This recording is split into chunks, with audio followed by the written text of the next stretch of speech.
हरियाणा की हर अपडेट के लिए बेल आइकन दबाएं और सब्सक्राइब करें STV हरियाणा न्यूज।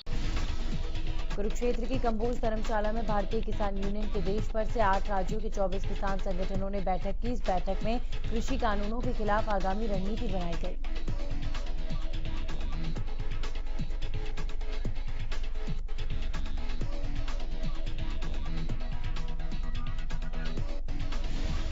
किसान संगठनों ने फैसला लिया है कि वो आगामी 3 नवंबर कोटेश में चक्का जाम करेंगे। किसानों ने रणनीति बनाई कि वो सुबह 10 बजे से शाम 4 बजे तक देश भर में सभी हाईवे को जाम करेंगे। किसान नेता VM सिंह ने इस बात की पुष्टि की। मीडिया से बातचीत के दौरान भारतीय किसान यूनियन नेता गुरनाम सिंह चरूनी ने बताया कि 3 नवंबर को सुबह 10 बजे से शाम 4 बजे तक देश भर में हाईवे जाम रखे जाएंगे और आंदोलन को आगे बढ़ाने के लिए और बैठक बुलाई गई है, जिसमें तय किया जाएगा कि 3 नवंबर के बाद क्या रणनीति बनानी है।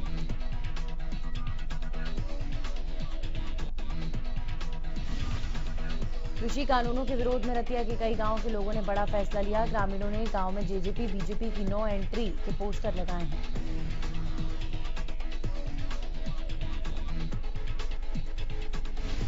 होर्डिंग में लिखा है कि जेजेपी भाजपा का कोई नेता गांव में नहीं आए। अगर इन पार्टियों से कोई नेता गांव में आता है और गांव में अमन शांति भंग होती है तो वो इसका जिम्मेदार होगा।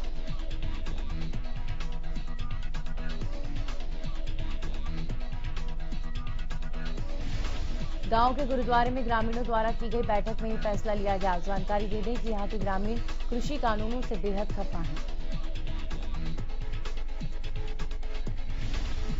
अंतर्राष्ट्रीय महिला पहलवान बबीता फोगाट ने खेल उपनिदेशक पद से इस्तीफा दे दिया है। बबीता ने इस्तीफा देने का कारण बताते हुए कहा कि मैंने अपने पद से इस्तीफा इसीलिए दिया क्योंकि मैं बीजेपी में एक्टिव पॉलिटिक्स करना चाहती हूं।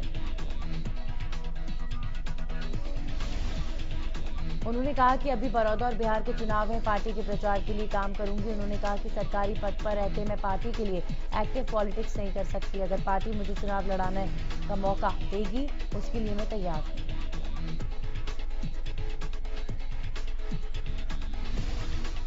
बड़ौदा उपचुनाव में कैंडिडेट के तौर पर उतरने के सवाल पर उन्होंने जवाब दिया कि अगर मौका बीजेपी देगी तो वो जरूर चुनावी मैदान में उतरेंगे। उन्होंने कहा कि पार्टी के जैसे दिशा निर्देश होंगे उस पर वो काम करेंगे।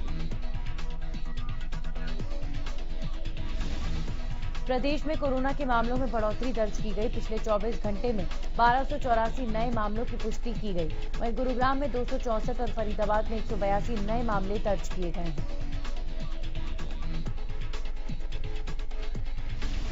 रोहतक में कोरोना के 47 नए मामले सामने आए। वहीं जींद में 22 नए मामले सामने आए। प्रदेश में पिछले 24 घंटे में 20 मरीजों की मौत हो चुकी है। हरियाणा में कोरोना के कुल 1,38,682 केसेस मौजूद हैं। टोहाना नगर पालिका के कर्मचारी 8 नवंबर को गृह मंत्री अनिल विज के आवास का घेराव करेंगे। नगर पालिका के कर्मचारियों का कहना है कि वो 13 से 15 अक्टूबर तक सरकार विरोधी प्रचार करेंगे। कर्मचारियों का कहना है कि 28 से 29 अक्टूबर को 24 घंटे भूख हड़ताल भी करेंगे। बता दें कि कर्मचारी प्रदेश स्तर पर पिछले 3 दिनों से भूख हड़ताल पर थे, लेकिन उनकी मांगें लंबित होने के चलते अब उनके द्वारा ये फैसला लिया गया है।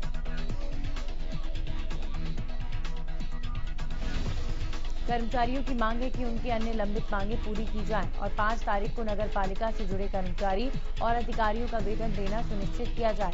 साथ ही ड्यूटी पर मृत्यु के बाद उसके वारिस को नौकरी की अनुकंपा दी जाए और पैरोल पर लगे कर्मचारियों को समायोजित किया जाए।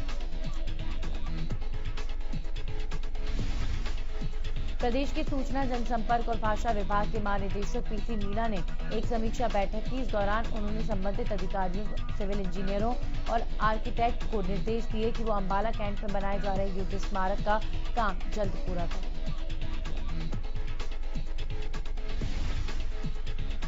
साथ ही ये भी कहा कि युद्ध स्मारक को प्रदर्शित करते हुए आर्ट वर्क, ऑडियो विजुअल काम के माध्यम से डिजिटल वॉक थ्रू और 3D लेआउट के साथ तेजी से पूरा काम करना सुनिश्चित करें। सूचना जनसंपर्क और भाषा विभाग के महानिदेशक PC मीणा ने कहा कि वे संग्रहालय की सिविल संरचनाओं, आर्ट वर्क, गैलरी की गुणवत्ता को बढ़ाने के लिए अलग अलग पहलुओं और संभावनाओं का पता लगाएं।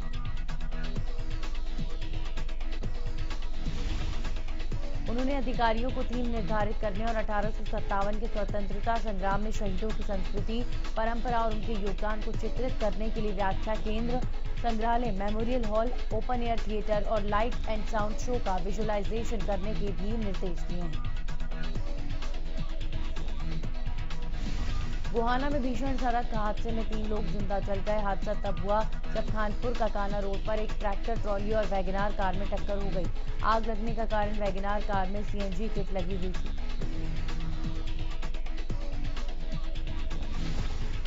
दोनों में भिड़ंत होने की वजह से कार में आग लग गई और कार का सेंटर ब्लॉक बंद हो गया, जिसमें कार चालक और अन्य 2 सवार कार से निकल नहीं पाए और हादसे का शिकार हो गए।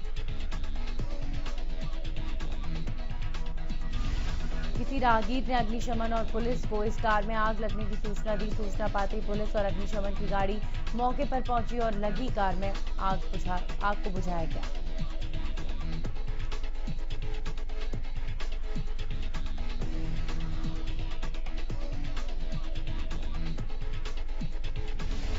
प्रदेश में रजिस्ट्री घोटाले का मामला भी थमा भी नहीं था कि फतेहाबाद में लाखों रुपए की स्टैंप ड्यूटी का मामला सामने आया। मामले में उपायुक्त ने कार्रवाई करते हुए रजिस्ट्री क्लर्क को चार्जशीट कर उसका तबादला कर दिया है। वहीं नायब तहसीलदार के खिलाफ अनुशासनात्मक कार्रवाई के लिए लिखा गया है। उपायुक्त ने बताया कि उनके पास इस संबंध में शिकायत आई थी। जांच के बाद जो चीजें सामने आई हैं उसके तहत ये कार्रवाई की गई है और मामले की अभी जांच चल रही है। बताया जा रहा है कि जिस होटल की रजिस्ट्री से जुड़ा ये मामला है वो फतेहाबाद का मशहूर होटल है और सिरसा रतिया रोड पर बना हुआ है। पुलिस कमिश्नर ऑफिस में उस वक्त हड़कंप मच गया जब एक महिला ने खुद पर पेट्रोल डाल आत्मदाह की कोशिश की। महिला अपने साथ पेट्रोल की बोतल लेकर आई थी और देखते ही देखते खुद पर पेट्रोल डालकर सीढ़ियों पर भागने लगी।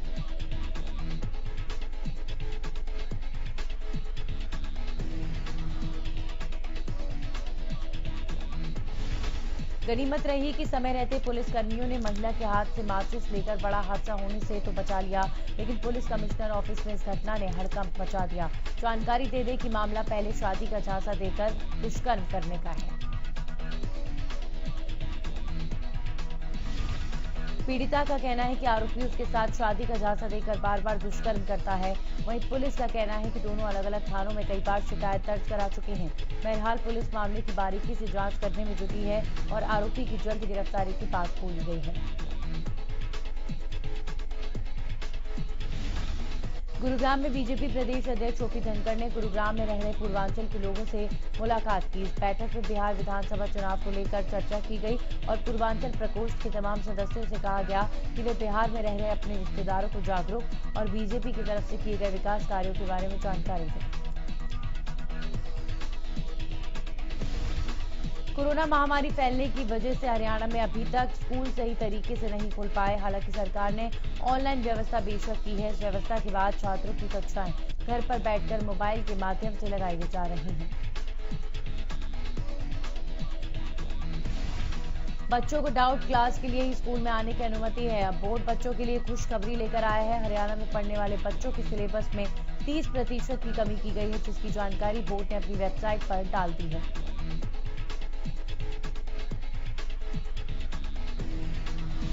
Board chairman doctor Jagbir Singh ने बताया कि कोरोना महामारी के चलते बच्चों की शिक्षा पूर्ण रूप से नहीं हो पा रही। इस बात को देखते हुए बोर्ड ने कक्षा 9 से 12 तक का सिलेबस 30% कम कर दिया है।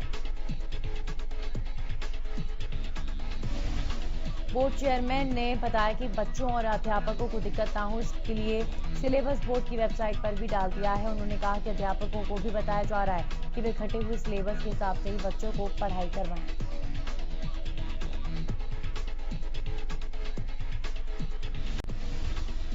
कांग्रेस विधायक किरण चौधरी ने प्रदेश सरकार पर बड़ा हमला किया। किरण चौधरी ने राज्य सरकार को घेरते हुए कहा कि प्रदेश का किसान आज पूरी तरह त्रस्त है।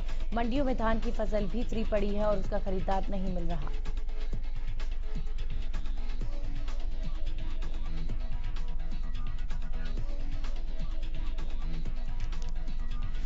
उन्होंने कहा कि सरकार की खरीद प्रक्रिया पूरी तरह बेईमान हो चुकी है। सरकार के समय में घोटाले पर घोटाले हुए जा रहे हैं। इस बात की जांच तक नहीं की जा रही है।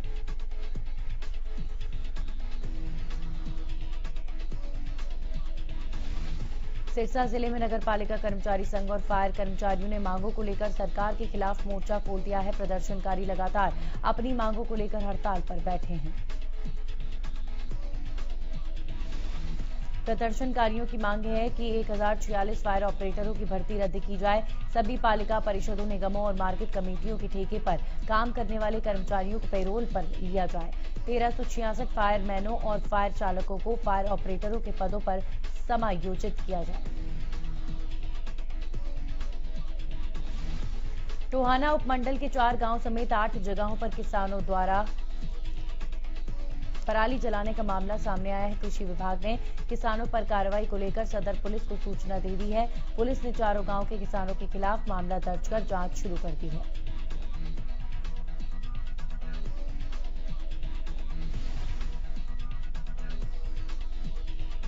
तो सैटेलाइट के माध्यम से किसानों की पराली की तस्वीरें प्रशासन को मिल रही हैं, जिसके बाद ग्राम स्तर पर बनी कमेटी जांच करके रिपोर्ट विभाग को देती है। उसी आधार पर रिपोर्ट सदर पुलिस को दी गई है।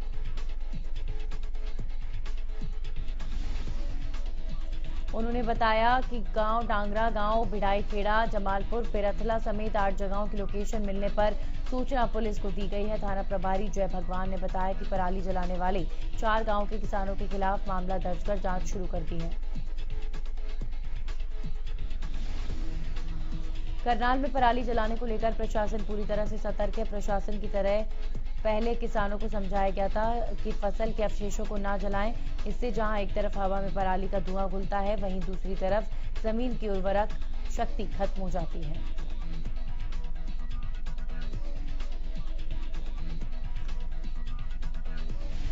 जिन किसानों ने प्रशासन के आदेशों की अनदेखी की, उन पर प्रशासन की तरफ से कार्रवाई की जा रही है। कृषि विभाग ने ऐसे 98 किसानों और 78 जमीन मालिकों का पता लगाया है, जिन्होंने अपने खेतों में अवशेषों में आग लगाई।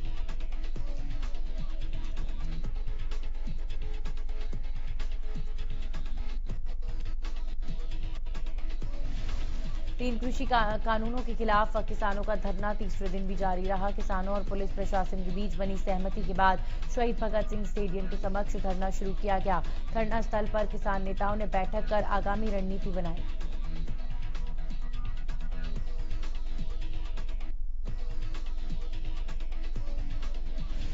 धरना इसी जगह दिन रात जारी रखने का फैसला लिया गया है। इसके अलावा ये भी फैसला लिया गया कि धरने में शामिल होने के लिए गांव में किसानों की ड्यूटी लगाई जाएगी, जो अलग अलग गांव में अलग अलग दिन धरने में शामिल होंगे। साथ ही सरकार में शामिल नेताओं का गांव में घुसने पर उनका विरोध किए जाने का भी फैसला लिया गया।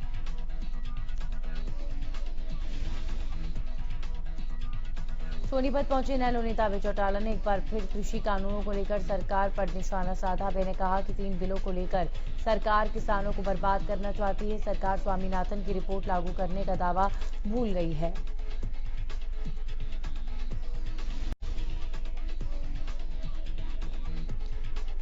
तो शाम के तिकोना पार्क में बहुजन समाज मोर्चा के बैनर तले कई सामाजिक संगठनों ने हाथरस में लड़की की हत्या और उसके साथ की गई दरिंदगी के विरोध में प्रदर्शन किया।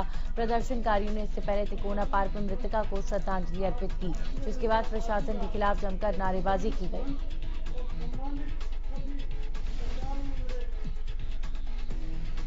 करनाल की पुरानी अनाज मंडी में गुरुवार को आशा वर्कर्स ने प्रदर्शन किया। साथ ही प्रशासन के खिलाफ जमकर नारेबाजी की।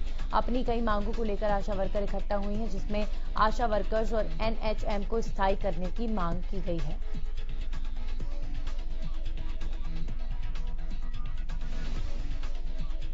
आशा वर्कर्स का कहना है कि वे बीती 7 अगस्त से धरना प्रदर्शन कर रही हैं, बावजूद इसके उनकी कोई सुनने वाला नहीं। आशा वर्कर्स ने कहा कि हमारी मांगें नहीं सुनी गईं तो हम शहर में जुलूस निकालकर डीसी ऑफिस में जाकर ज्ञापन सौंपेंगे। नगर परिषद टोहाना में सफाई कर्मचारियों ने अधिकारियों के खिलाफ तनख्वाह समय पर न देने पर जमकर नारेबाजी की। कर्मचारियों ने आरोप लगाया कि यहां पर हम अगर कुछ मिनट की देरी से कार्यालय में आए तो हमारी एब्सेंट लगाई जाती है। वहीं यहां पर कार्यालय में अधिकारी अनुपस्थित रहते हैं, उनकी अनुपस्थिति क्यों नहीं दर्ज की जाती। बरवाला से एक नाबालिग लड़की के लापता होने का मामला सामने आया। पीड़ित परिवार की तरफ से पुलिस को एक शिकायत देकर लड़की को ढूंढने की गुहार लगाई गई थी। पुलिस ने शिकायत के बाद मामला दर्ज कर दिया था। कार्रवाई नहीं होने से खफा परिवार के लोगों ने गुरुवार को थाने में जाकर जमकर प्रदर्शन किया।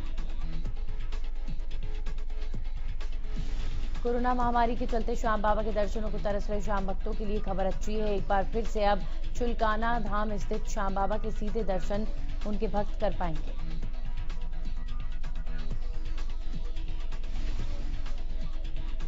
देश में अनलॉक 5 का ऐलान हो चुका है, लेकिन पंजाब ने अभी भी हरियाणा रोडवेज की बसों को पंजाब की सीमा में आने की अनुमति नहीं दी है, जिसके चलते हरियाणा रोडवेज को अपने यात्रियों को शंभू बॉर्डर पर ही उतारना पड़ता है, जहां से यात्री पैदल चलकर बॉर्डर पार करते हैं और फिर आगे के लिए पंजाब से बस लेते हैं।